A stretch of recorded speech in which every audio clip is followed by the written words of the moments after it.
এটা একটা bridge rectifier. AC current দুইটা পথেই ঢুকতে পারবে। যদি উপরে এই পথ দিয়ে ঢুকে তাহলে ডিসি পজিটিভ দিয়ে বের হবে। ঠিক নিচে যে এসি কারেন্টটা আছে এটাও কিন্তু ডিসি পজিটিভ দিয়েই বের হবে। কেন ডিসি মাইনাস বা নেগেটিভ দিয়ে ফেরত আসছে না? কারণ হচ্ছে ডায়োড। ডায়োড সবসময় একমুখী রাস্তা তৈরি করে, মানে শুধু কারেন্ট একদিকেই যেতে দেয়। কনভেনশনাল কারেন্টের ক্ষেত্রে একটা ডায়োড বিবেচনা করুন।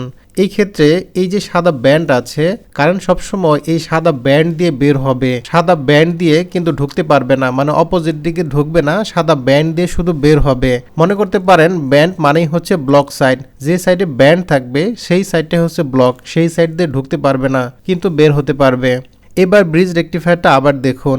এসি কারেন্ট দুইটা রাস্তা দিয়ে এখন প্রবেশ করতে পারবে। এক রাস্তায় হচ্ছে ব্যান্ড সহ, এক রাস্তা হচ্ছে ব্যান্ড ছাড়া। যেহেতু ব্যান্ড সাইড হচ্ছে ব্লক সাইড, এই জন্য এসি কারেন্ট এখন এই ব্লক সাইড দিয়ে ঢুকবে না।